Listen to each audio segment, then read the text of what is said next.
Be heard. Good afternoon, everyone. The telephone lines are open. The number to call in New York, 563 WABC. New Jersey, 489 WABC. In a program dedicated to the free and open exchange of ideas and of opinions, in the belief that as American citizens, you have a right to hear and to be heard. And what is on your mind this afternoon, huh? Marilyn, you're on WABC. Hello. Yeah, hello. I was just listening to your program, and I just wanted to comment. I was just very disappointed to hear how you handled criticism by the person that you had spoken to. I think it was only a couple people. What do you mean by disappointed? Well, I mean, we have a lot of problems in this country. No, wait. What do you mean by... Don't make any sanctimonious, arrogant speeches. What do you mean by disappointed? Does that... Now, hear me out, and then you can respond. Disappointed implies that you know me, or know of me, or feel that you expect my performance to be what it has been in the past, and I let you down. Is that what you're saying? Well, what I'm saying is that as a radio broadcaster, you know, you have. Wait a minute.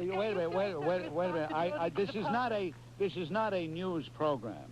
Well, I'm not delivering the news. Right. This is the Bob Grant. Grant. Big influence on the public. I hope I do. Maybe I can educate the public to think a little better. Maybe. But that's not why I'm here. I'm here to do this program. Right. And anybody who doesn't like the way I conduct it has a choice. They can tune the program off. So if you feel displeased, you can tune it off. But don't give me this highfalutin, I was disappointed. Don't give me that. I don't care for that. It's not that. Look, we have 1 million cases of cancer. New cases of cancer every year. We have an ozone problem. You can't ignore these things. What am I supposed to? What am I? Wait a minute. Wait a minute. What do you want me to die of cancer? What is that? We have 1 million new cases every year. What do you want me to do? Cure cancer? Since all right, I'll get to the laboratory. Will somebody take over? I'm going to go to the lab. Give me that test tube. I want to shove it somewhere. Yeah, what? That's my point. What is your point? You're talking to me now, sanctimonious. Hey, I want to live. If you don't want to, then that's one thing. But to tell everybody else in the world that they don't want to live, they want to die of cancer? I never told anybody. That they should ignore Iran-Contra. They should ignore this. They should. Anita Hill stuff is a bunch of baloney. Yeah, you know, but all these things, they go together. I call up to say, you know, that I try to put it as politely as possible. You know, I've never talked on the radio before. But I've never talked to anyone in this way before. But you've talked on... doing this for how many years? You've talked on the telephone before, and that's all you're doing. You're talking on the telephone. Well, it's not exactly the same. I don't understand why you're so agitated. I don't understand that. Well, you know, a lot of people, you know, it's the same thing. It's not exactly like a telephone because... Now we've really become trivial here. We're discussing the psychology of a person, whether they know that they're on the air or not. Now, I'll give you that. It's got to be a little bit intimidating. If it wasn't so easy, you wouldn't have to go to school for it. Well, I did. Well, listen, what I do here at this end is very easy, and that's why I do it. In case you're wondering if I get annoyed, why I continue to do it. I do it because it's, I've never really enjoyed physical hard work, although I've had to do it to work my way through school. But in all seriousness, I really don't think your criticism of me is fair. But there are other areas you could criticize me for. You could say I am too impatient. You'd be right. That I have a short fuse. You'd be right. Sometimes I can be very sarcastic. You'd be right. I have many shortcomings. But I don't think I'm guilty of of not curing cancer. I'm not here to cure cancer. I wish I could. Thank you very much. On WABC. I mean, now that, I want to add that to my resume. I want to add that to my resume, that people look upon me as such a vital institution that they ask why I'm not curing cancer. Gloria, you're on WABC. Hello. Well, yeah, let's see, how am I going to say what I'm going to say without you getting angry? Well, I'll tell you that I once worked in an office and I knew a young person from the South Bronx. And when I said to her, you know, how come that people live that kind of life where they have all the children and all? And she said, well, what else is it to do? And what I say is that children, while they're still in school, for instance, when my daughter was young, we took her to Disney World, so she saw a different world. She saw something she could think about and that she could be educated for, instead of just to sit them down in school and say, hey, you do this and you do that. They should have a vision of something that's better, so that they won't have just having more children to look forward to. You know, they can have children, but not just a life that has nothing in it that makes people more than just animals, you know, procreating. And as far as voluntary sterilization, it sounds like something that Hitler would devise. Oh, wait a minute. Yeah. Wait a minute. How else are we going to prevent these unwanted births from occurring if they won't do it on their own? Did you ever hear of Norplant? No, you never did. No. I didn't think so. You know why? Because you're dumb and stupid. No, I heard of it. Yeah, you're stupid. Timothy, let's see. Timothy, you're on WABC. Hello. Are you there, Timothy? Timothy. Avangul, Timothy. Tutiguan. Joseph. Let's say hello to Sam. Hello, Sam. You're on WABC. Sam of Montvale. Hey, Bob, why are you always running down the ANC? One man. What do you mean by all? Wait a minute. What do you mean by always running down the ANC? Have you ever lived on a plantation, Bob? I hardly ever mention the ANC. So what's your problem? You keep referring to it as a terrorist organization. Well, it has been a terrorist organization. Have you lived on a plantation, Bob? Have you? No, I haven't, and I don't want to. But if I lived on a plantation... Well, there are no plantations, pal. If there were, I'd love to go to one. In South Africa. Oh, get off the phone, you little weasel, you little creep, you little skunk. Punch your nose right down your throat. Hold on, hey, man! David, you're on WABC. Hello. Yes, the decent people of New York can't thank you enough for having on Al D'Amato, your semi-goomba, that slimy bum. He dug a hole so deep. What did he do? Tell me about it, David. He dug a hole so deep, everything he said, he counteracted. He let us know what a thief. No, come on, tell me what he did. Come on, don't... I'll tell you exactly what he did. He admitted to everything that we thought that he did. He admitted it, and he calls himself a lawyer. Dug a hole so deep, and then they repeated all through the morning, and they dug the hole deeper and deeper and deeper. That's why you got no calls. No one could believe that you would relinquish your program to such a thief and a slimeball. Don't you think it's a disservice to all Italian Americans for you to allow that to happen? I don't think it has anything to do with Italian Americans. The guy's a United States senator. He's not a senator in Italy. What the hell have Italian Americans got to do with it? What are you, some greaseball? Get off my phone, you jerk. What a gavone. Ken, you're on WABC. Ken from Yonkers checking in. Hello. Bob Bowie. Jim. Bob Grant with you on WABC. Bob, you seem to be in a better mood. I guess the vacation paid off, huh? I wasn't on any vacation, for crying out loud. Well, somebody said you took a couple of days rest. I had some work done on Friday. One lousy day. What the hell is this vacation? Now, what's on your mind, pal? Well, I was going to ask the other day. I'd listened to Rush Limbaugh talking about his show with his stint on the Donahue show. And he said during the intermission he was approached by Pozner and Donahue together, and they said, "Do you really mean what you say?" They were going on about his being as conservative. As far as Pozner is concerned, let's send him back to the Soviet Union where his real heart is. I'm sick and tired of his coming over. He writes the book, Parting with Illusions. He fools some of us, but you know what? He's a fake, a phony, and a fraud. He hasn't parted with any illusions. He still loves communism. That skunk! Good luck to you tomorrow. Have a good one. Thanks, Bob. Have a good one. A good what? I never could understand what that means, have a good one. I despise that saying. You know, even during holidays, people say, have a merry, have a happy.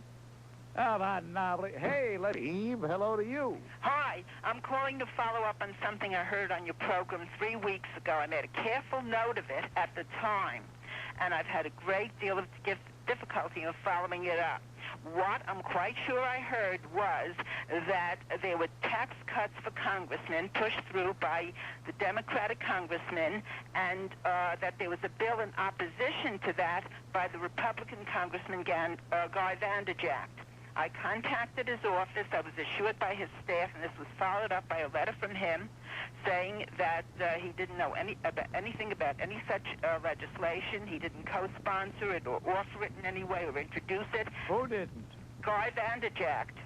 And he also said in his letter that he had discussed it with the Minority Tax Council to the House Committee on Ways and Means, and this attorney indicated that he wasn't even aware of such a tax credit existing in the Internal Revenue Code.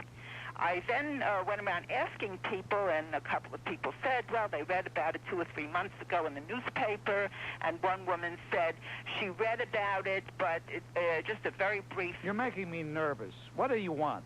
You want to know if there was such legislation? The answer is yes. I don't know why you're getting a run. I don't know why you're getting a runaround. There has been such legislation. How could I find out more about it? Well, apparently you have to go to Mars because nobody wants to tell you. I'm saying hello to you, Stephen. Hello, Bob. Hi. I'm on the air? I hope you are, Stephen. Yes, okay. Yes, I just wanted to say, I don't know if you've quite taken this position. Unfortunately, I don't get to listen to your show very frequently. All right. But it's easy for comfortable middle-class people, even relatively comfortable working-class people to merely put down homeless and welfare programs. And I would say, I say if you're going to put down welfare programs and even programs for the homeless, put down the people who are the real beneficiaries of these welfare programs. And the real beneficiaries are not so much the recipients, but all these college graduates who just want a job. They major in social sciences, and word has been on the street for years. If they can't succeed in the private sector, there's always the civil service. Those are the real beneficiaries of these welfare programs, and there's never going to be meaningful things done to train capable people for real jobs because too many college grads would lose their jobs who really can't think for themselves. They just went to college maybe because they had nothing better to do, or it's just the thing to do. And there's even a hierarchy, and the hierarchy of the skunks who own these welfare hotels. It's like a business. It's like a mega business. I have a friend who works for Human Resources. According to his union in New York City alone, there's 300,000 to 400,000 human resources workers. I mean, this is a mega industry, and nothing's going to change so long as we take this approach. And those are the real beneficiaries, not somebody who's struggling at $300-400 a month and probably functioning marginally. I don't think very many of the people on welfare are simply lazy. Oh, Thank you, Stephen. What a naive jerk. WAB, well, maybe not a jerk, but certainly naive. Plenty dumb. D-U-M-B. It's 8 minutes before. Why do we put the D on it? Why do we have a B at the end of the word dumb and we don't pronounce it? You ever figure that out? Why don't we say dumb? And for that matter, what about plumber? P-L-U-M-B-E-R. Why don't we say plumber? I notice foreigners will say plumber. You didn't notice that, huh? What about thumb? Why, we don't say thumb. Think about it. I mean, think about these really important things. Anybody out there? Avangola tutti quanti. But, ladies and gentlemen, I'll tell you something. I have, perhaps my greatest strength is also my greatest weakness.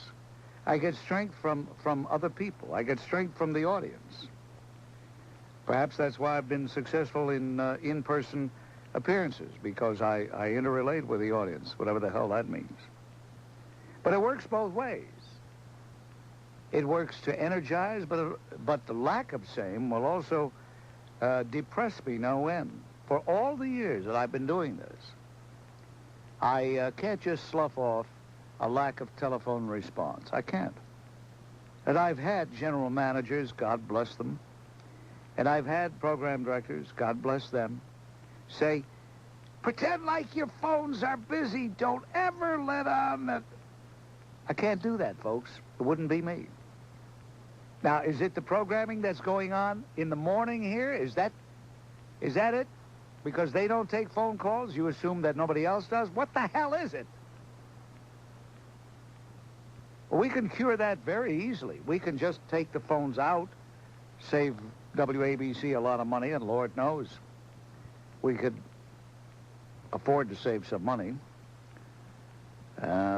And just have people in person and never take a damn phone call. Why don't we do that? Why don't we try that for a month? See what happens. Now, ladies and gentlemen, we continue the broadcast. Emmanuel Shagnasty is joining us. Emmanuel Shagnasty, author of the current bestseller, How I Found God While Working as a Plumber in the United States Navy. Here he is, Emmanuel Shagnasty. I mean, we could do that. I think it'd be a great idea. Take these phone lines out. Mr. Petruzzulo, Gene Maxwell, the rest of your fine crew. Is Gene your assistant now, Tony? Fine. Take the damn phone lines out. Oh, Bill Krause, William Krause, ladies and gentlemen. Take them out. Who needs them? Why pay the fee? You know, it costs a lot of money to maintain these phones. But we certainly don't need all these lines, that's for sure. I think I'll just give a monologue here. I'll just talk at random. That's all. I'll indulge myself. Harvey, you're on WABC with Bob Grant. Why did you call? Why did you call, Harvey? What, do you want to be different, Harvey? Bob, yes, stay calm. Harvey. We need you on the air. Really? You're a very, very important person in this area, and just but I'm stay very calm. Sensitive and very insecure in spite of my success. That's okay. You are. I have a fragile ego. I'm a Pisces. To normal people in this area, you're very, very important. We look to you all the time. To normal people? To normal people. I don't know. I know. To the Gavons, they're the ones who mostly call you. But I thank you for the call. Thank you. Are you there, Ruth? Yes, I'm here. First, I want to tell you why I have been listening to you for a long time. It's because I think you're the only talk show host in this New York market that I have at my disposal who is smart. You're well-read, you're well-educated, you are a historian, and I have enjoyed and I have appreciated that. But in these last few months, I think you have come down, you are diminishing yourself.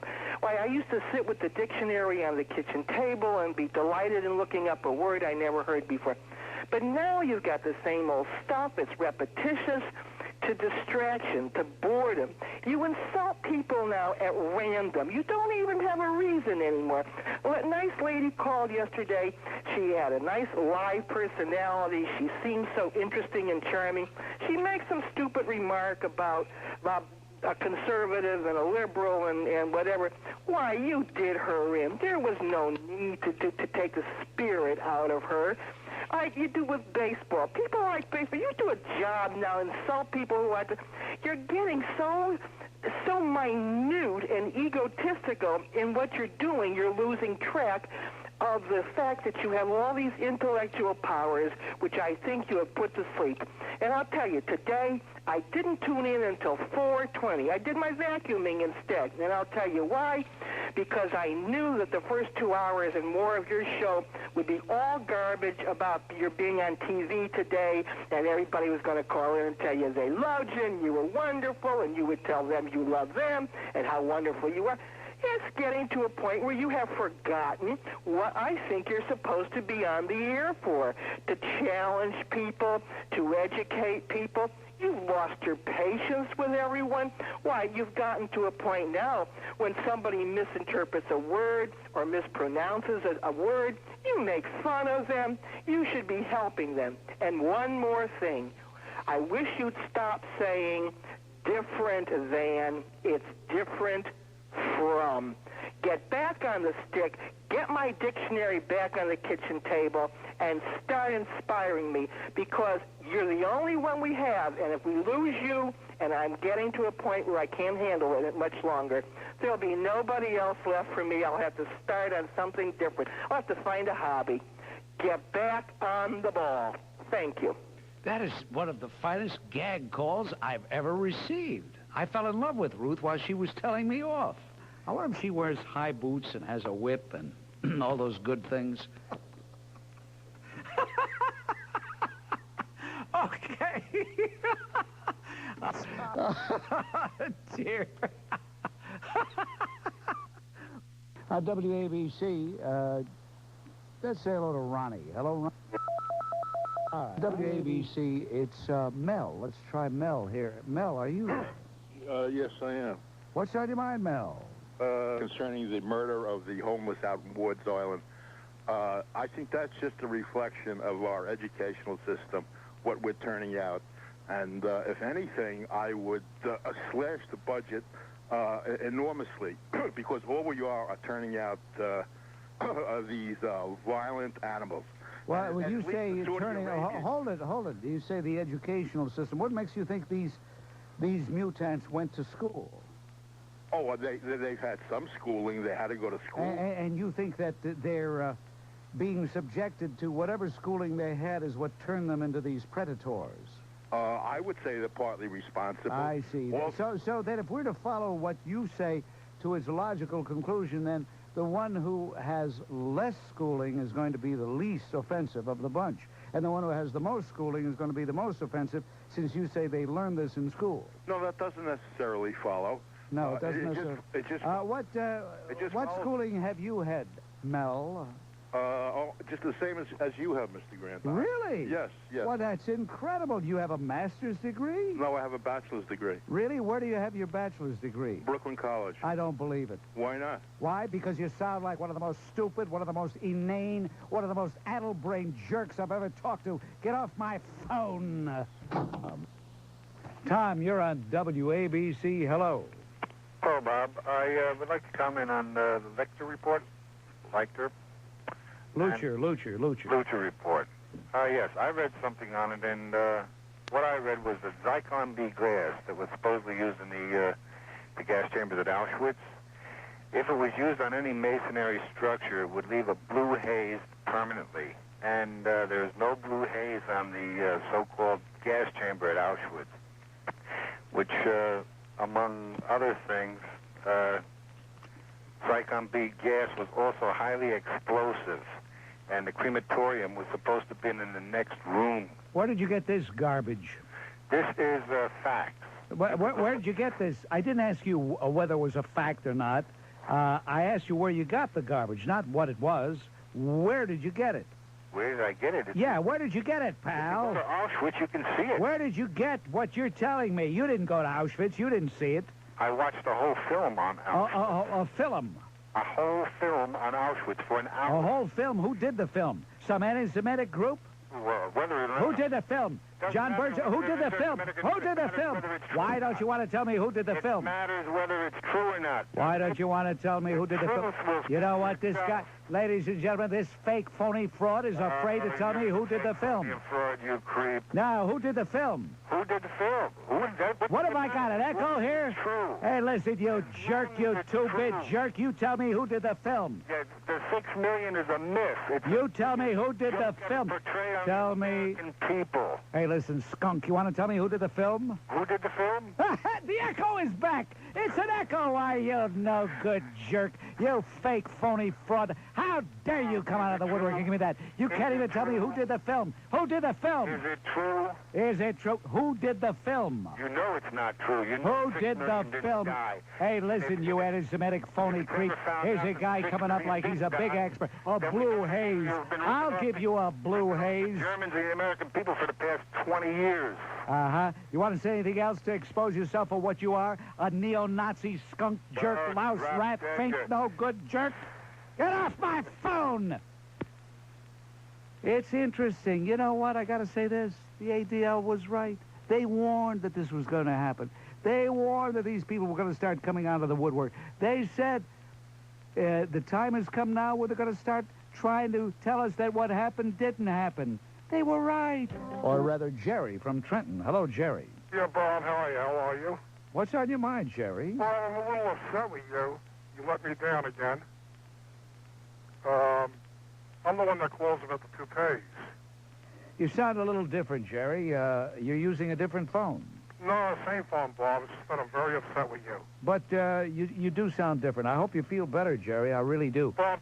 John, you're on WABC. Hello. Yeah, hi, Bob. I lied. I hope he doesn't feel better. I really hope he croaks. I despise him. Hello, John. Ralph, you're on WABC. Hello. Ralph.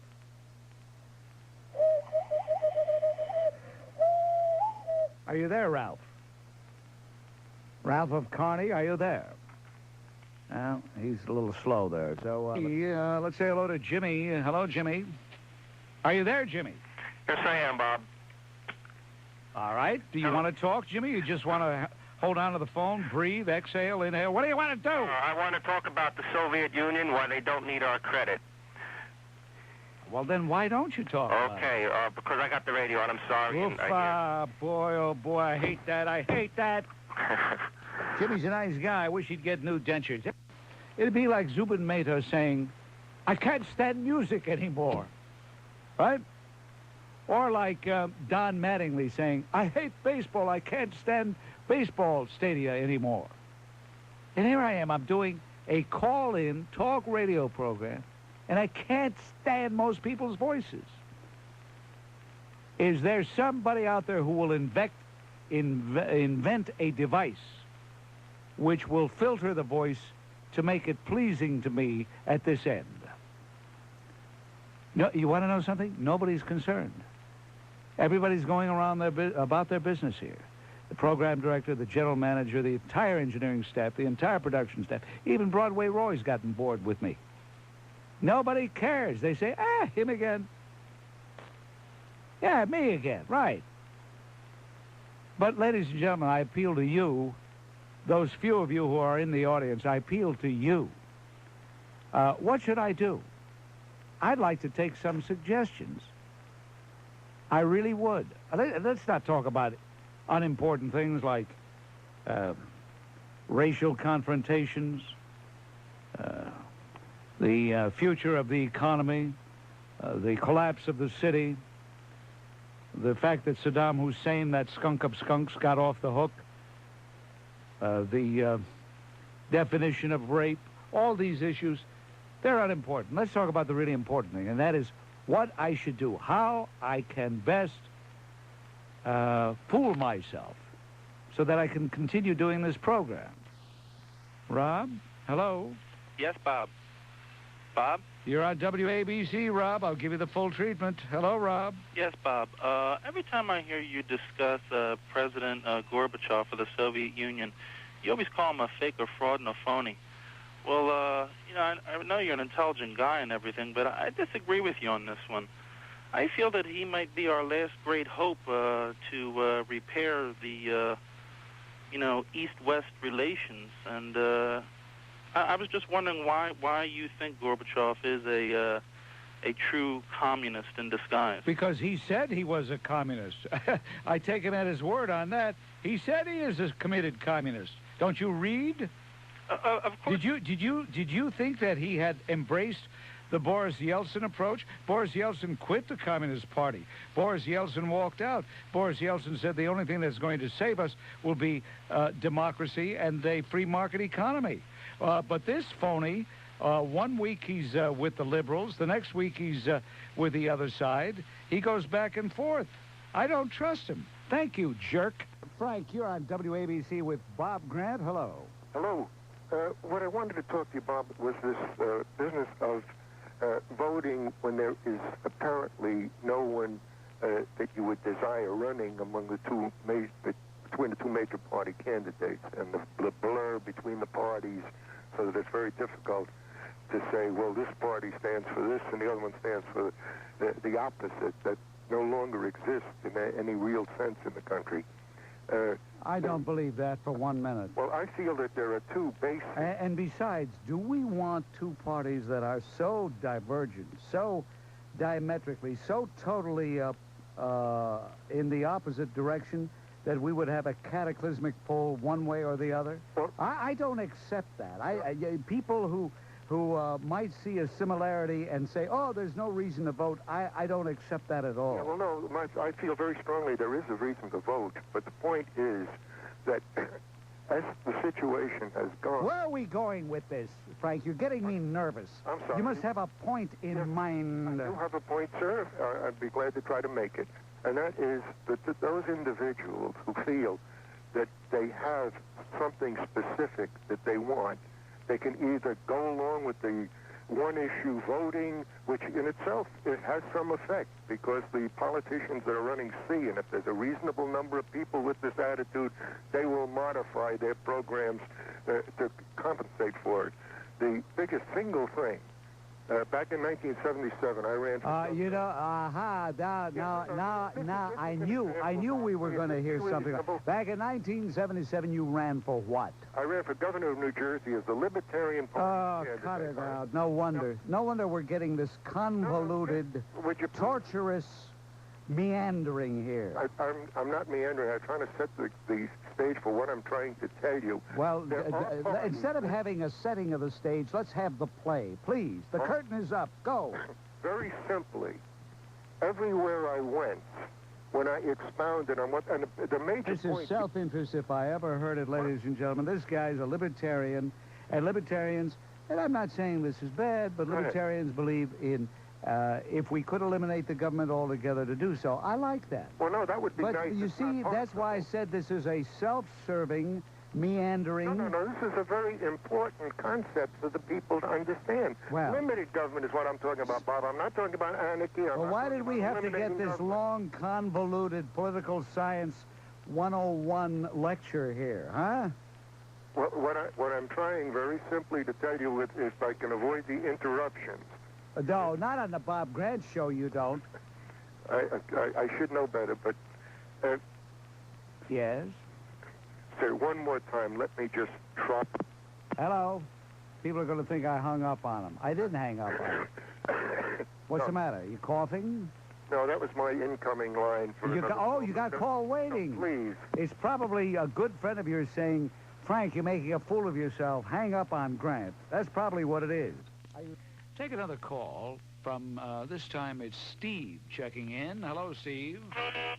On WABC, let's say hello to... But wait a minute. First of all, stop. Let me speak for myself. I don't need anybody speaking for me. I have to laugh at people like you. No, I do a program 5 days a week. And you say, how could you let them? That's what I'm here for. No, I'm not... To let them, to let you, to let myself... No, Bob. Hear these ideas. No, Bob, I'm not interested in I'm not so turned off by that. I'm turned off by the fact that you let so much time give on your program. We're guests. That's why we're giving you time. No, it's not the point. The point is that there was no feedback, and I'm not going to get into a religious. What do you mean by feedback?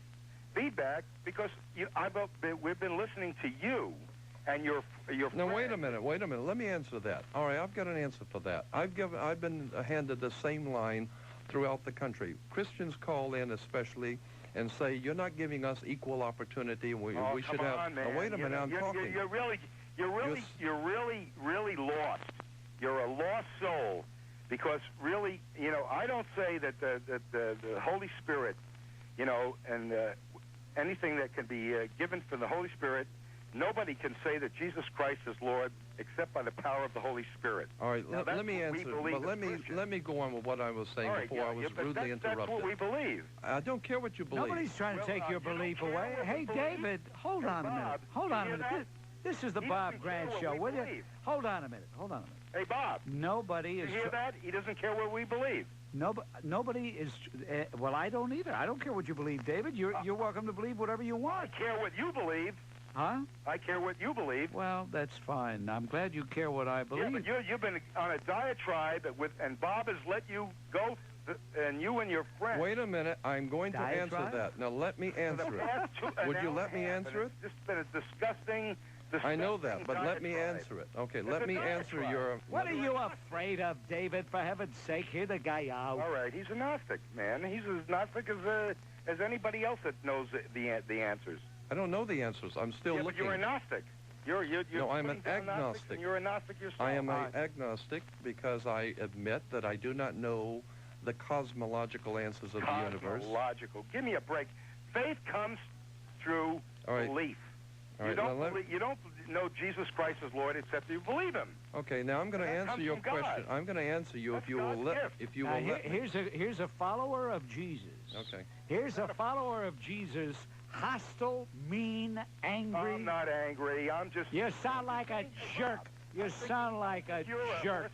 You sound like a two-bit jerk, David. Shame on you. No, you're not. I'm not a jerk. You're letting this guy... Oh, get off the air. Get off my phone, you creep. All right, let me answer that. I can't... Wait a minute. You take it easy here. Okay. This is my show. Okay. Okay? All right. I let you interrupt him, which I rarely let a guest do. That's for me to do, okay? Okay. Unless he addressed you directly. All right? Now we have that straight. Let me say this. John, you're on WABC. Hello. Hey, Robbie, how you doing? What's on your mind, John? I'd like to ask you an important question. Don't you think that the right wing of this country, as much as it's for this country and patriotism, it's heading towards fascism and much more towards the regime of a Hitler? Really? Yes, I think so. Really? What do you... Well, I'm not a liberal, but I didn't ask you what you were or what you weren't. I want... Well, I know what you were going to ask me. I just get ahead ever since I listened to you. All I want to know is, what do you base this incredible statement on? I just base it on your paranoia. Oh, my paranoia? Yes, your paranoia. No, yours and among many people are like you. In what way am I demonstrating paranoia? You repress this country's doings of what goes on in the country, and you try to make a repression. What do I want to repress? What? Hold it. Outside of crime and ripping off the taxpayer, what do I want to repress? Can I ask you a question? But first of all, I'd like to say I'm against all liberals and freaks and the well, what am I trying to repress? I'd like to ask you one question. Do you think could you legalize drugs? Do you think it's good to legalize drugs? No, I don't. I think it's a great idea because we get rid of all the Colombian people who deal this stuff that your friend, Mr. George Bush, is backing right now. You don't even know that. Friend George Bush and... John, let me say this to you, John. Let me say this to you. I love colorful callers, but life is too short to put up with someone as wacky as you. I'm not wacky. You belong in the rubber room. You belong in the rubber room, the funny farm. Get off my phone. Take a long walk off a short pier, you creep. What a sickola. Frank, you're on WABC. Hello. Yes. Yeah, my first thing was a catalytic converter, which you probably don't know really much about. What I really want to discuss is you're a well-off person. Well off? Well, let's put it this way. Let's put it this way. I don't have to worry. I don't have to worry that I might say something that'll get somebody mad and I'm not working anymore. I don't need the damn job if that's what you mean. That's not what I mean by well-off. Oh, okay. What I mean by well-off is you have extra money, which you can... What do you want, a loan, pal? No. You can distribute to poor people. That's what I... Different causes. I don't believe you do. That's what I do every night after the show. I don't believe you do I meet with Ted Kennedy, and Ted and I distribute money to the poor. Get off my phone, you riff-raff skunk. Dear Mr. Grant, I listen to your program just to hear you explode and be nasty to callers. You are too high-strung and insulting, and I don't know why you are kept on the radio. You were fired before, and they must need talk show hosts badly to put up with your rotten disposition. Are you ever in a good mood? I dare you to read this, you creep. Signed, Evelyn. Ah, dear Evelyn's probably not listening. Probably on our way to the psychiatrist right now and missed the program. If you know Evelyn, tell her I read her letter on the radio, will you please? All right. Hello, Dave. You're on WABC. Hi, Dave.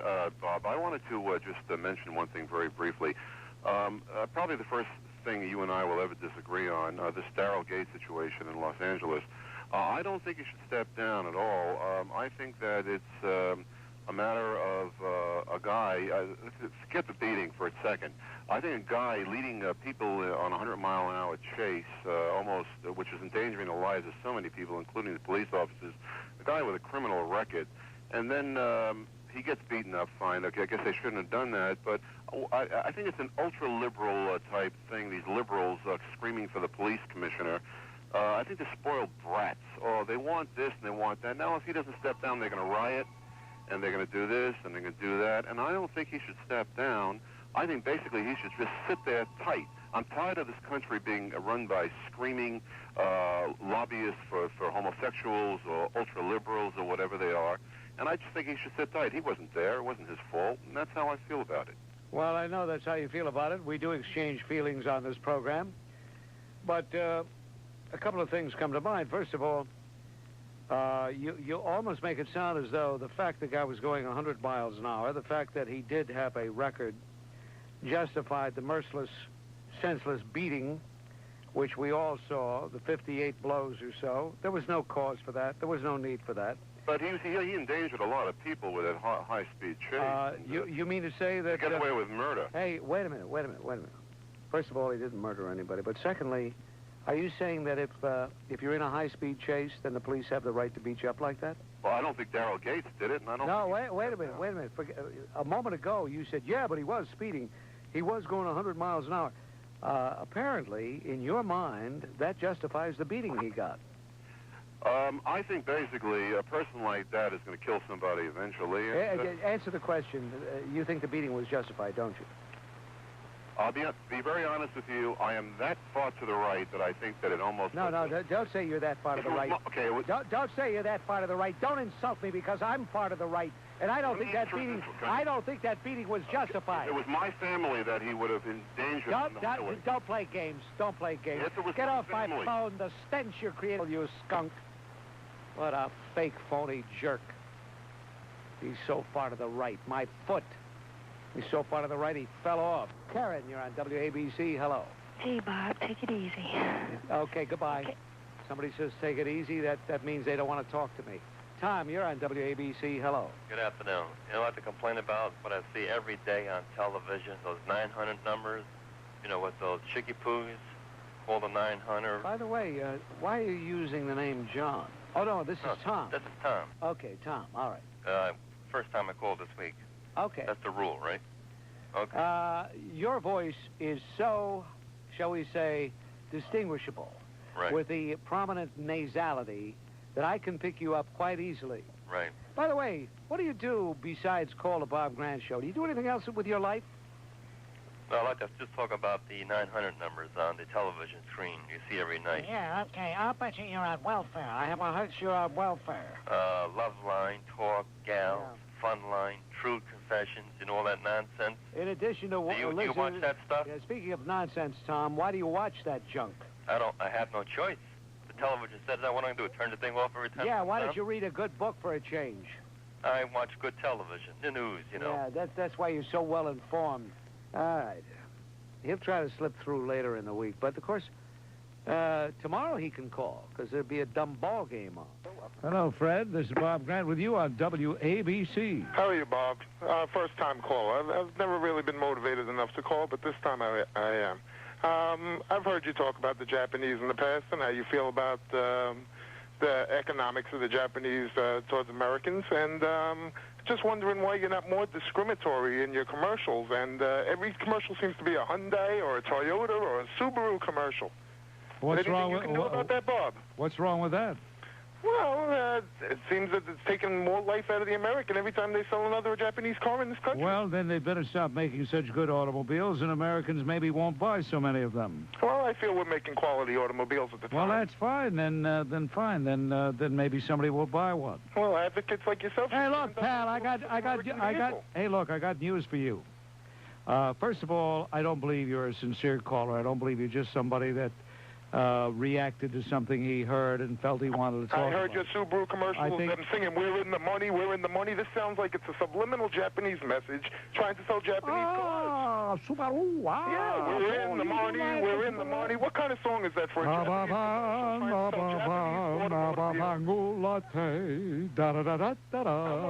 Let's hear it.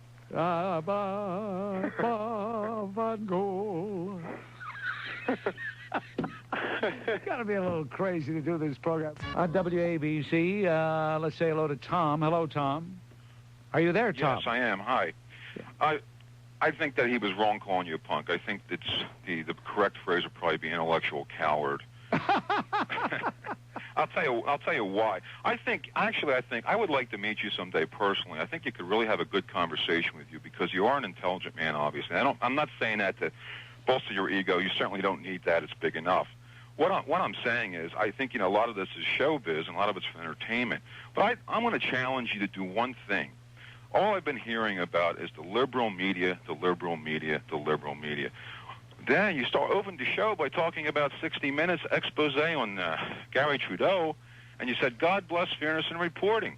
How about a little bit on your side now? How about you being fair? How about you talking about the New Republic, which is supposed to be? Anything else that would come from the New Republic, you would write off as a liberal scam. But now this comes out. No, that's not true. I don't take that view of the New Republic because a magazine that could spawn Fred Barnes can't be all bad. Well, they do Fred that Barnes for and I see. No, they only do that for Fred balance. Barnes and I see eye to eye on credibility. Fred Barnes and I see eye to eye on virtually every issue. So and that's one guy. That's one guy. And even Morton Kondracki, maybe 50-60% of the time, agrees with me, or I agree with him, as the case may be. Well, he loses his mind sometime. What can you say? Mm-hmm. That's the way it goes. But Tom, you're a small person. You're a pipsqueak. Your only claim to fame is calling the Bob Grant show. This is all you can do. No, this is all I can do. Well, hey, That's listen. why I called Hey, you Tom, if when someone wants to take you on, you can't fight fair. What you have What's to the do... fight fair? What do you mean fight? Well, we're not fighting. Well, why do you look upon this as a fight? But it's How pathetic. What an empty life you must lead. What an empty life you must lead if your claim to fame is to call and, quote, pick a fight with me. Well, it's hardly a claim to fame. I'm calling from Pennsylvania. I doubt if anybody would even hear me doing it.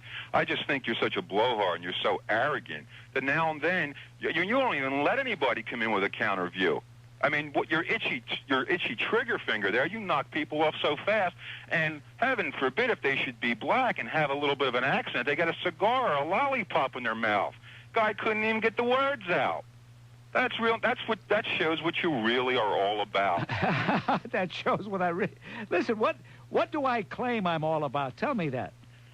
You are the conservative. No. Don't tell me what you paint me as. That's your business. You can paint me anything you want.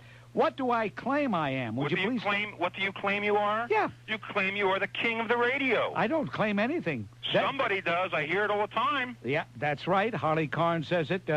Curtis and Lisa Sliwa say it. Other people say it. But do I say it? Do I say, hey, I'm the king of talk radio? Do I come on and say I'm the king? Why don't you start? Well, I tell you why others say that I am. May I tell you why others say that I am? Pardon me? Because for 21 years, I have consistently had the highest ratings of anybody who does this kind of radio. Okay. That's why they say I am. Well, That's why ABC pays me the money they pay me, and that's why other radio stations would love to have me if I were to leave this radio station. That's why in this business I am in demand. Only because the public. Are you floating off? Only because the public. Are you floating now? Is your head getting only big enough? Because filled with helium, hot air? No, I'm responding. Are you still on your chair, Bob? I'm responding to this jerk whose only claim to fame, and I had to hang up on him. I'm sorry. His only claim to fame is to call and challenge me. How pathetic. Evelyn, hello. Hi. About solars. I read that article, and as I recollect, that was not the main thrust concerning concerning his wanting to have his name attached to a particular piece of legislation. Rather, the main thrust was the fact that Solars is motivated by his connection to the military-industrial complex, because he says months before, Solars formed a committee to talk up the war. And it showed Solars connection with people like Raytheon and General Electric and people like that who benefit from the war. And that was the main thrust of the article. I don't remember. Well, the article, I think, is scurrilous. I think the article why?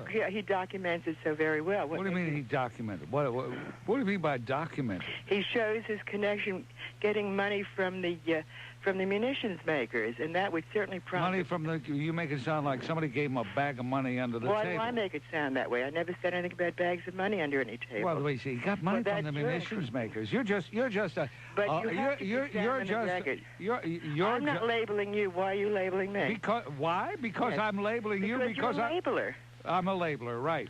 And thank you. Thank you, you vicious little bitch. Get off my phone.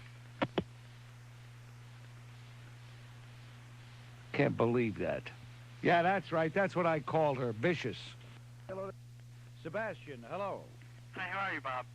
I'm wondering why...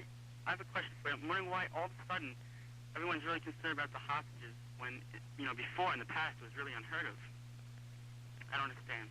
Well, we were talking about that before. Were you listening? Or I just tuned in. Okay. That proves that... you see, it's my opinion we don't really, really care about the hostages. So then why don't we just kill Scipio? If we did, we wouldn't wait until and then we can a crisis every now and then. Kill everyone. Huh? Then we can kill the sheik. Obeid and just attack.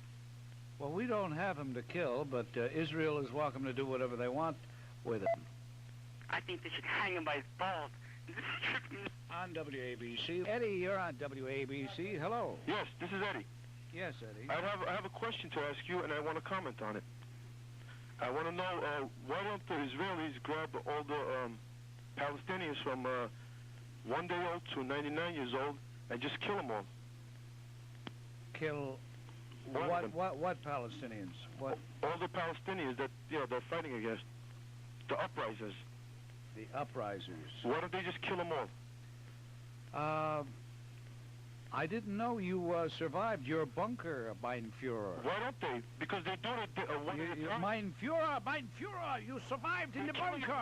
Why don't they kill them all? Is it true that Joseph Goebbels was the last person you saw alive? Mein Führer? You sound like an idiot. You're an idiot.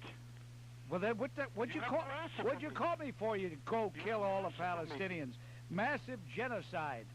Hey, listen, why don't you go back there? I'm not from there. You're not from there? Well, make Aliyah, pal. Make Aliyah. And you tell Yitzhak Rabin you want to join up. One at a time. You putrid puker, you sickening jerk. Here's one from Mrs. Charlotte Miller. Mrs. Charlotte Miller writes this one. And she's up there in Westchester County, which is a county that many years ago, was declared, and I quote, wall-to-wall Bob Grant country. Here's a letter from Mrs. Charlotte Miller. Ms. Miller, I hope you're listening, Mrs. Miller. Bob Grant, fake, phony, and fraud. I will come right to the point, pal. I used to like your program, but lately you've become an acerbic, crotchety, willful, spoiled, humorless, and jealous old man. You couldn't even take a joke about your dating Lynn Samuels. Good grief, lighten up.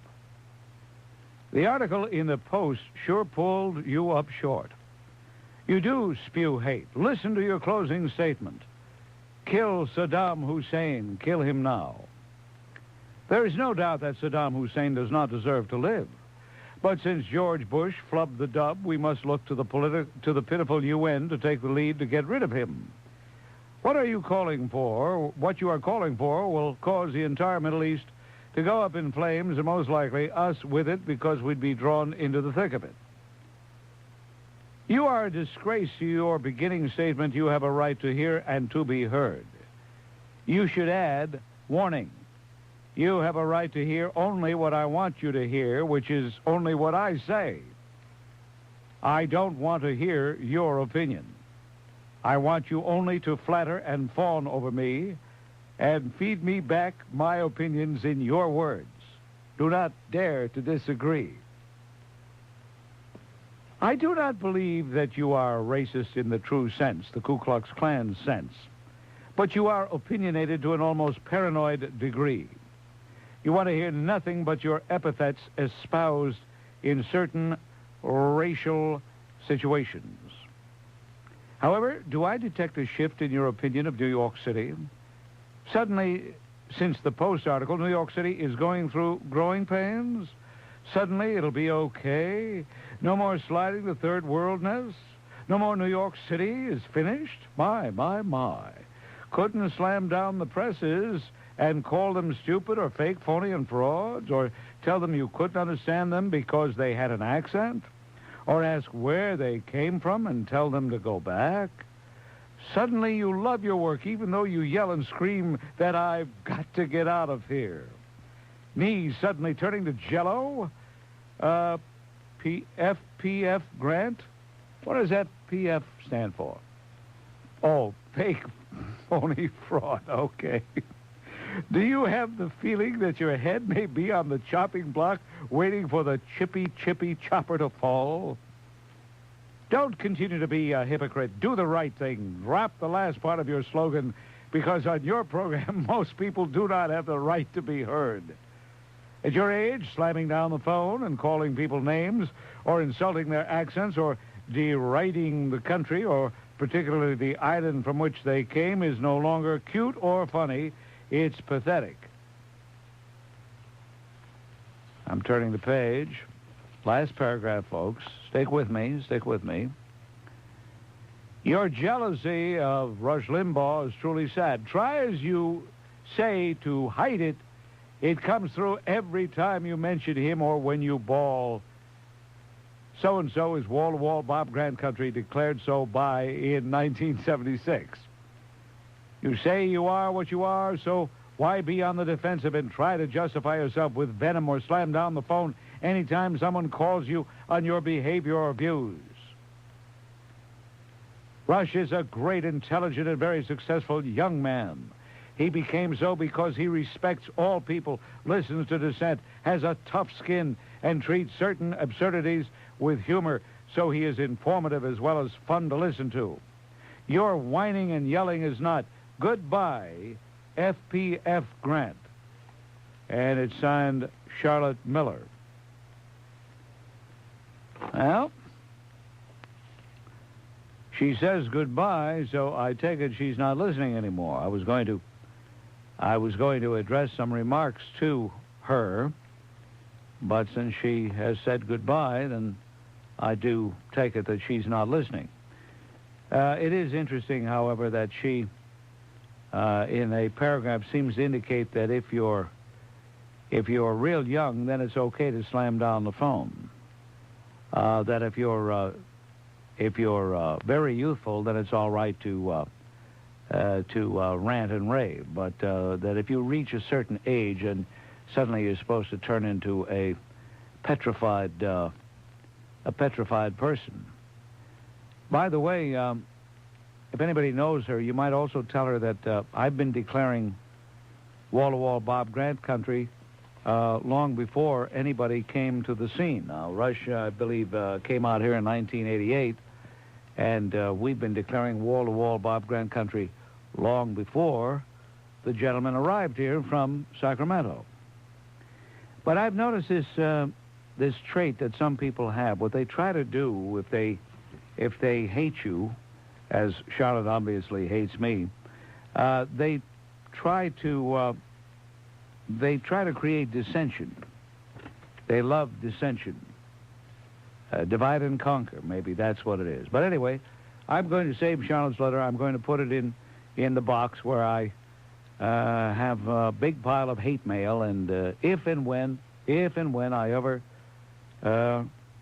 get enough energy to write that book or finish that book, I probably will have a little excerpt of Charlotte's hate letter. Here's another letter, and this one actually is mailed. It's a copy of a letter to Jerry Nachman, editor, New York Post Incorporated.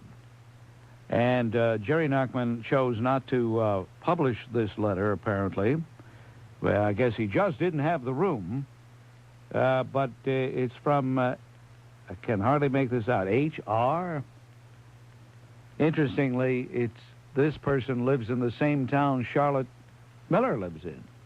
Isn't that a coincidence? Anyway, Dear sir, regarding your edition of Wednesday, September 25th, I was shocked to see Bob Grant's picture on the front page as an example of racial venom. But we realized it was just another indication of the power of intimidation these days.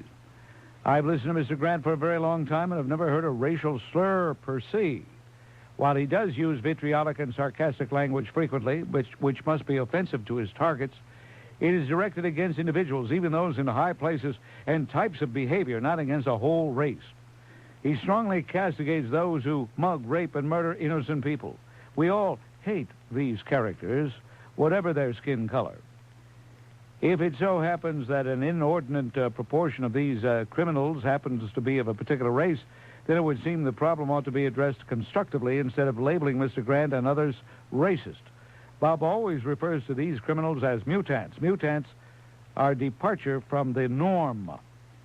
And so, in effect, the criticism is not directed against the great number of average law-abiding black citizens. Mr. Grant is a courageous man who is able to articulate the feelings of thousands of people, black, white, yellow, without being intimidated. Let us hope our newspapers will pursue that same respect for truth. Well, all right, I appreciate actually both letters. Naturally, I think the first one is unfair, but I appreciate both letters because it means that both people were listening. One is still listening and the other no longer listens.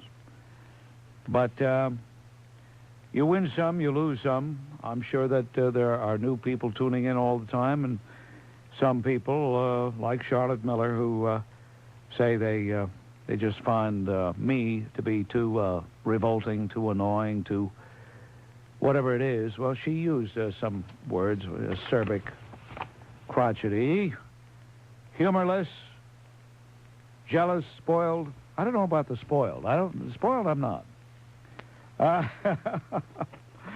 No, spoiled I'm not. If Charlotte only knew what my life has been, what it's really been, what I've gone through long before the Bob Grant show, she really wouldn't call me spoiled. But that's my business, not hers.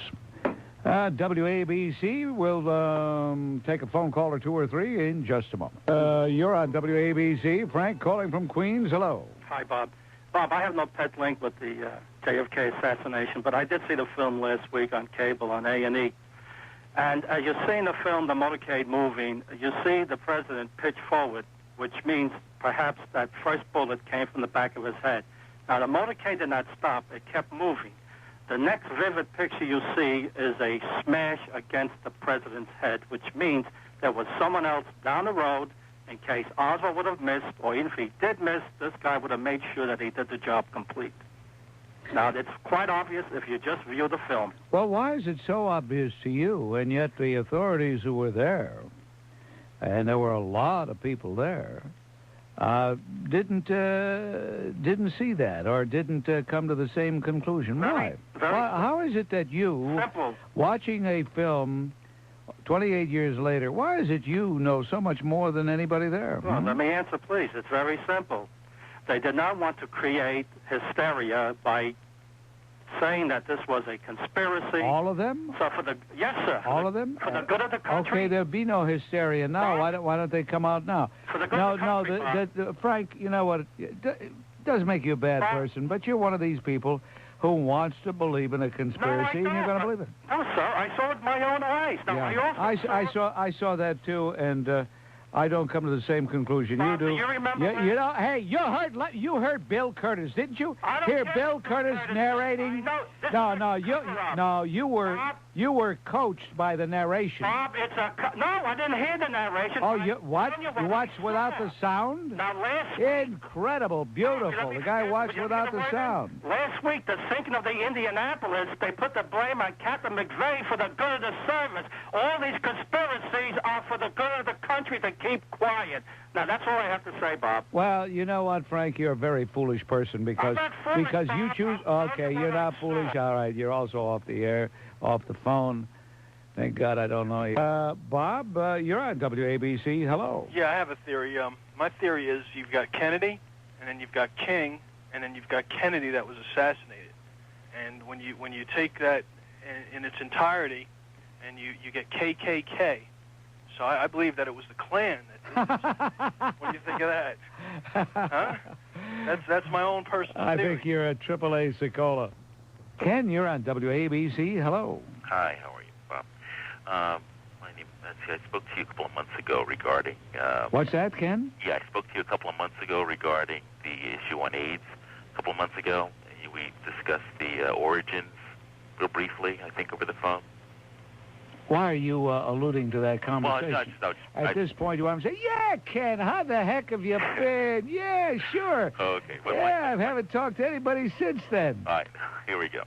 Okay, the reason why I was calling, I thought I heard you a couple of days ago. You were talking about Lee Harvey Oswald on the phone, and you were mentioning something about, I couldn't hear you. I think you said something about he was the lone gunman or he wasn't the lone gunman. I was trying to follow about, what you said. Yeah, well, you just keep listening to the program, and you'll hear an interview later on, and I think you'll love the interview. All right, I thank you. Not at all, Ken. Give my regards to everybody. All right. What a jerk. I sort of heard you say, you sort of said, I kind of said, you remember me? I was talking to you a few months ago. We talked about AIDS. Oh, yeah, you're the guy. Yeah, right. Ken of Scotch Plains. Who do we have here? What's this guy's name coming up? Soust? I don't believe it. It's a fake name. What's your real name, pal? Faust. Really? What is that? What kind of name is that? Huh? Is Italian? It is not. Fausto? You're Sure it is. fake. He's a fake.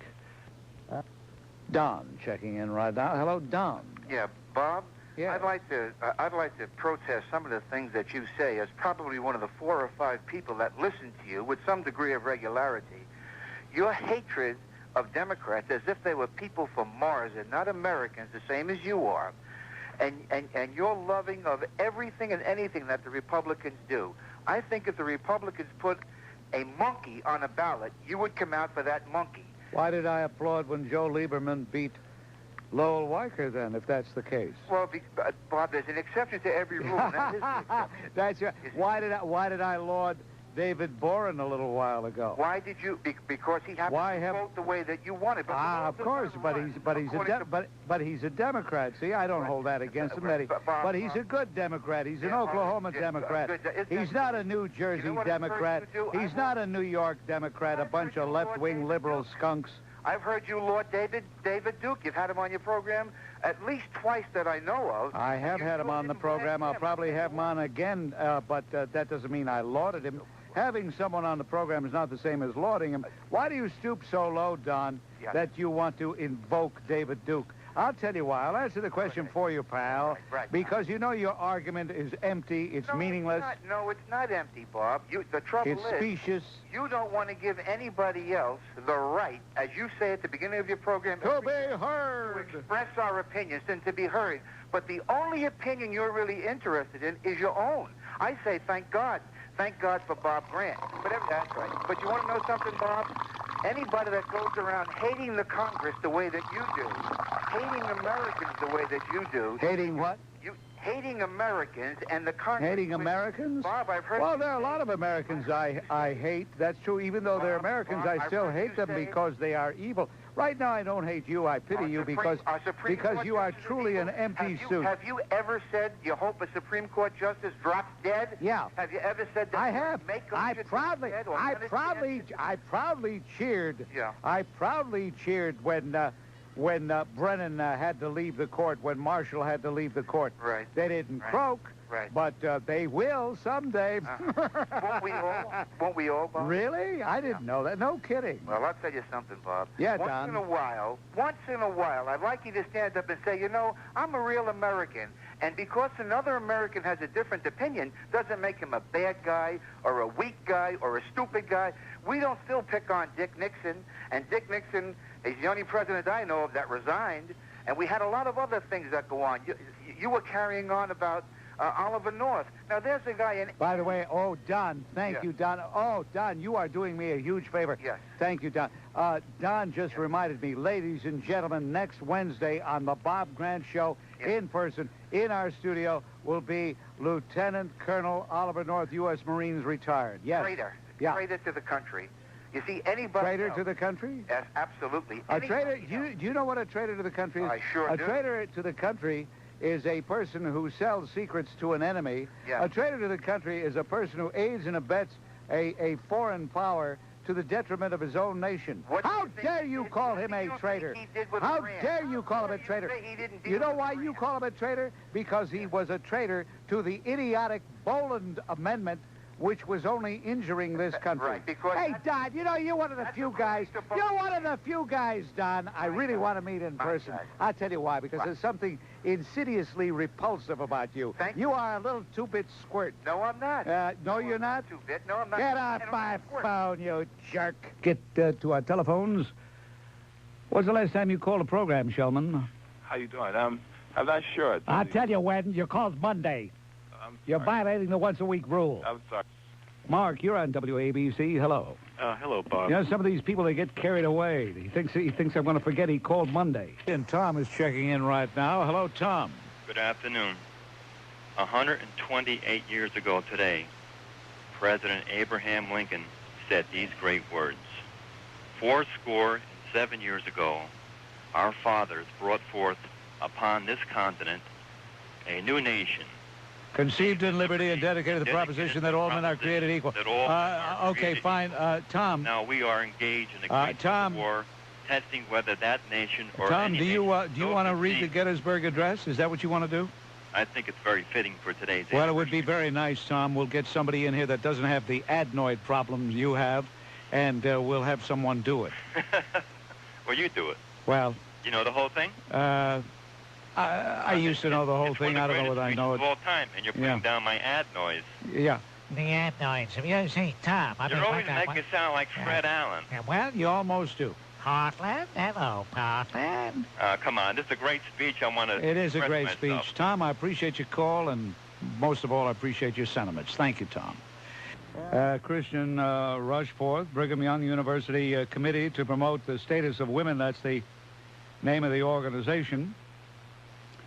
Now, they have proposed, now follow this, they have proposed to the administration there that a Thursday night curfew be adopted to bar men from walking along or in groups of men on campus Thursday nights from 10 p.m. to 6 a.m.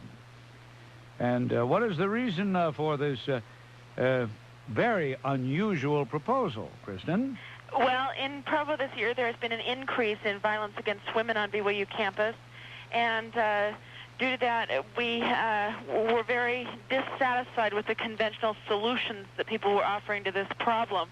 One woman was attacked in broad daylight, and a student wrote in and said, well, obviously she shouldn't have been walking alone. In other words, we're placing the blame on the victim, and it doesn't belong on the victim. Well, that isn't necessarily blaming the victim. What it is saying is a person knowing the climate we live in can't just take it for granted that she could take a peaceful walk alone. Well, that's absolutely right. There are absolutely legitimate safety concerns for women. We're not downplaying those whatsoever. But we're simply trying to shock the male community into realizing, first of all, that the fault doesn't always lie with the victim and that maybe we can come up with some alternative solutions. And secondly, we'd like men to realize some men have been outraged at this suggestion that their freedom be limited. And we say exactly in the same way that our freedom is limited every night of every year, of every week. Well, Kristen, I can't believe that you are really serious about this proposal. My own guess is that you're making this proposal in order to gain attention and hope you can bring some pressure to bear and change things. But you don't really. Well, you wait a minute now. I'm not a big ACLU devotee, but I can tell you that the ACLU would win this case in court hands down. To just say all men on the basis of their gender can't be walking around from 10 p.m. to 6 a.m. Well, that's the general edict of society towards women, period. That is the general edict. Although it's not written anywhere, the general edict is to women, don't walk around after 10. Well, let me ask you this. What percentage, you could give any number you want, what percentage of the male students on campus are rapists? Well, for one thing, recent studies have shown that much higher than you'd think. For one thing... well, what do you want to give me, 5%, 10%?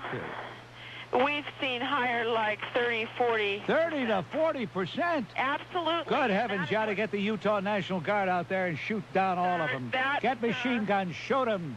Ah, come on, Kristen, you're putting us on. Come on. We're not calling for violence. No, we don't believe that violence Don't you think it's violent to keep people locked up? Absolutely not. No? This is the situation here. The situation is not, we're not calling, this is not a violent measure by any means. I think it's violent. Well, furthermore, the shock effect was certainly part of it, to get back to your original question.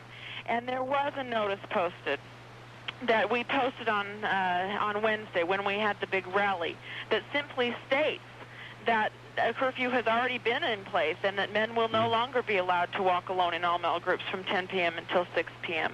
and that those traveling through campus may only be accompanied by 2 women if they'd like to walk alone. Oh, of course, part of that, come on, this not is realistic. wacko. This is wacko. Absolutely not. What we're trying to say, see, you say this is wacko. You're this shocked. is idiotic. No, this is idiotic. Come on, this is idiotic. I got to call 2 women. Hey, I want to take a walk. I want to walk to the library. And would you and Vivian please walk with me? And that's what I have to do every night if I want to walk to the library. Wake up and smell the coffee as to how women live every night every night. Kristen, you know what? You're putting us all on. This is a great put on, Kristen. What do you want to get in the movies or what?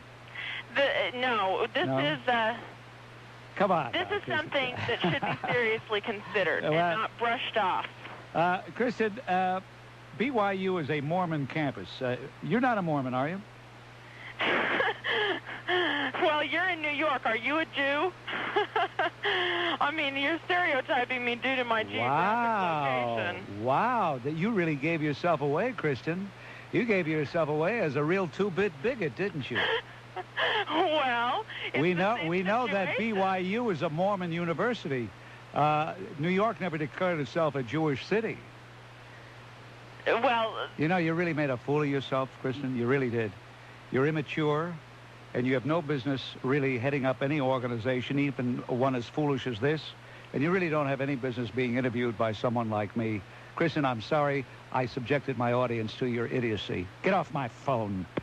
Terry, you're on WABC. Hello. Hello. Complimenti on the 7 years. Thank God. Scumbag. The March of the Scumbag. Somebody playing a tape of a past program. It sounded interesting, but I can't take time out to listen to it. I'm doing today's program. George, you're on WABC with Bob Grant. Hello. Yeah, Bob, earlier today you made the correct distinction between the unprovoked Japanese attack on Pearl Harbor and the American response, which of course was the atomic bombing of Hiroshima and Nagasaki. But I'm curious as to why you don't give the Israelis the same right to respond to unprovoked attacks by the Arabs. Who said I didn't? Well, I remember several months ago there was an unprovoked Arab attack on the worshippers at the Western Wall. They were raining rocks down on the worshippers there, and the Israelis responded by shooting 17 of the rock throwers. And you didn't attack the Arabs; you attacked the Israelis very vociferously. I did. First of all, you're wrong when you say I attacked the Israelis vociferously. I didn't attack them vociferously. I don't know where you got that. With my ears. With your ears? You're full of it. You know that? You're a jerk. You're a fake. And you're a phony. You're a fraud. You're a liar, Bob. You're the liar. Eric, you're on WABC. Hello. Earlier in the program, you discussed that discussing competitiveness and America's lack of it. You stated that OSHA was one of the reasons why America has. No. You know the trouble with doing this program, just like that skunk that was on just ahead of you, is people take what I say and they twist it. And they put it all out of context. What I said about OSHA was, in addition to programs like OSHA, the cost of doing business is going to be exacerbated by these civil rights complaints. OSHA costs a lot of money to maintain. But do you feel that we should drop it? No, did I say that? No. Did I say we should drop it? Bob, I just want to... Did I say we should drop it? I just wanted to clarify your Get position. off my phone, you jerk. How stupid people are. Jimmy, you're on... I don't know why did I come back? I didn't need to. I didn't have to come back for these dummies. These Gabons, I despise them. But by the way, ladies and gentlemen, just because I shouted at a couple of people doesn't mean I'm going to shout at you. You know, I've noticed if I get angry with some Gabons, people get scared. They go, oh, gee, I don't want to be hollered at. People are such cowards. They're so pusillanimous. How could a guy hollering at you on a telephone hurt you? How could that hurt you? Would somebody please explain? Maybe what we should do, since suddenly we have a dearth out there, maybe what we should do is address ourselves to a really important topic. Who was it? Jimmy who called? Joe of Belleville, I think it was, who said he didn't want me to continue using the word scumbag. Would I substitute the word dirtbag? Maybe that's what we should do for the remainder of today's program. Have a poll. Which do you prefer, scumbag or dirtbag? I mean, something really important. Paul, you're on WABC. Hello. Yes, hello, Bob. How are you doing? I'd just like to mention I was interested in listening to your program earlier about the Pearl Harbor episode, and that I believe 100% what you were saying about Pearl Harbor, but then when the caller came on about Pearl Harbor and he mentioned about the Israelis, I was kind of taken back by what you had to say about it and all, and I was wondering if you had any comment about it, because you kind of cut him off there kind of short there. Because you bet I did, because the guy was a jerk and he was a phony. I didn't come on vociferously, as he said. Well, all right, Bob, I'm from the Vietnam era. I'm a veteran of the Vietnam War, and, you know, as I said, I do struggle. And besides, he's trying to compare apples and oranges. Well, all right, fine. However, as I said, I'm a veteran. Well, why are you giving me your credentials? Did I ask you? No, you did not, sir. Oh. However, I'm just talking about, right now we're talking about Pearl Harbor, and what you were saying about Pearl Harbor, I believe in 100% what you were saying about it. Now, however, he mentioned something else about what the Israelis were doing. Can you actually say wholeheartedly that you could say from a year ago or 2 years ago, from a broadcast you did, about that you did not say anything about that, or you put the Israelis down or not, or so forth, as he was saying? You know, I'm just saying. I don't like when people call like they're prosecuting attorneys and they want to put me on a witness stand. I have nothing to defend. I have nothing to explain. I have nothing that I have to say. I don't even understand your question. Well, you know, as I said, you know. No, don't say as I said. Frame it in a concise way, please. Fine. Being a combatant soldier, all right, and standing for the rights for this country and the Constitution of this country. That's not a question. I'm just Ask saying the question. I believe that everyone, whether he's a caller into your show or any other show, has the right to be heard. And while these people are not being heard because you bang them and so forth, and it's your right because it's your show, but I think... No kidding. These people should be heard. You know, you're insipid. You know that? You know, you really are. You're insipid. Fine, I may be insipid, but also, Bob... if you were a real man, you'd get mad at that. Get off my phone, you wimp. If anything, I have less patience than ever. You would think that weak languishing would have given me a little more patience. No, it gives me less, because I realize how pointless this exercise is. Randy, hello. Yes, Bob. A few callers ago, someone stated that since the modern-day Egyptians are Arabs, that the ancient ones should be also. That's like saying you and I should be Native Americans. Everybody knows that the Arabs came to Africa in the 7th century. That is, everyone who's educated. Well, that obviously means you, Randy. That means you, because you want to tell yourself these fairy tales and you want to believe in feel-good history. Hey, look, Randy, you have a problem. You don't like what you see in the mirror. You don't like what you see in the mirror. Then you want to feel better, then change history. You do also. Then change history, pal. You do also, Bob. It's not a history, it's the truth. You wouldn't know the truth. You wouldn't know the truth if it hit you in... Stop teaching white supremacy. Well, I'm not preaching white supremacy. Do you feel inferior? No, I don't. Well, then what are you worried about? What are you worried about, pal? What are you worried about, pal? You're the one teaching the white supremacy in the schools. You're the one that wants to keep it up, Bob. You know, Randy, you can't even talk, but at least you tried. Well, I'm a little nervous, Bob. That's all. I can talk just as well as you can. All right, go ahead and do it. Talk as well as I can. Well, Bob, like I said, it's... Okay, Randy, you're all right. Thank you very much. WABC. Hey, Linda, you're on WABC. Hello. Hi, Bob. Bob, I'd like to say a word in support of legislator Schaefer, who, by the way, you accidentally called William at first. Maybe that's why he got touchy. And in support of anyone who's trying to hold the line against the encroaching barbarism that's overtaking us, Bob. I'm really surprised at you. You know, we out here in the suburbs have not yet given up the way maybe the people in the city have. You know, when prostitution comes in, people lose their freedom. And in this country, we pay a lot of money in taxes to be free, and our freedom deserves to be protected. When these sluts come in, Bob, and the Johns start picking them up off the sidewalks, mothers can't send their kids out to play anymore. You know, Linda, you're so predictable, Linda. You're so predictable. So are you, Bob. You're so trendy and politically correct, especially when it comes to I'm moral politically issues. correct? No. Yeah, you are, no, Bob. No, Linda, what you fail to realize is life isn't all that simple. It's very simple. No, it really isn't all that. It really isn't all that simple. Because, yes, it is. Because you, in your self-righteousness, in your smug self-righteousness, are offended by that.